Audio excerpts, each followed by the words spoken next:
understanding. And number 4 na po, na belongs sa understanding. And number 5, na belongs sa difficult, which is evaluating. So now, bahin-bahin na ta kung asa dapita difficult, like for example, the 1 to 5, na belongs sa difficult, nana. So, bahin-bahin. Sa analyze, we have 5 items. So, 5 times divided by 50 times 100. So, we have 10%. Sa display test na po, maghihapon, kaya naman tayo 5 items. So, 5 divided by 50, we have 0.1, then times 100, 10%.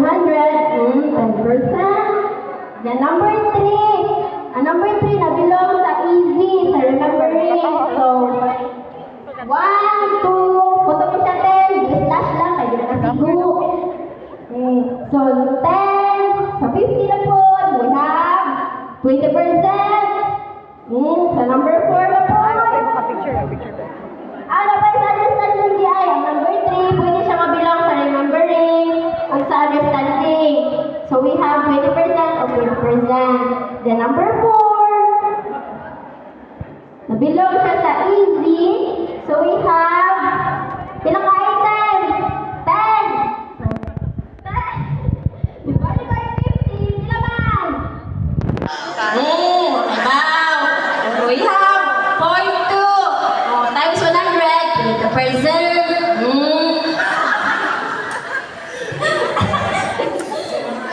Number 5 na po, last na lang.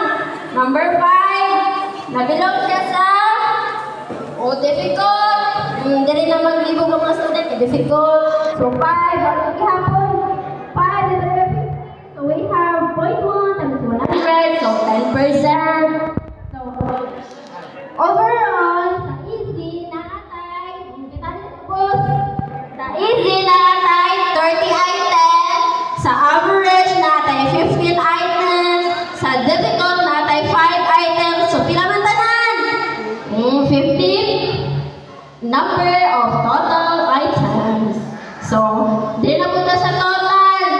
Kani, i-align na namin mo. Ato na, handus ka din na sila. O, 5 po diri. So, diri po, 5 po diri. Ya 10, ya plus 10, o 20. So, yung mga identify din lang ka-percent diri. So, we have 10, 10, so 40, 30, 10. So, we have a total of percent.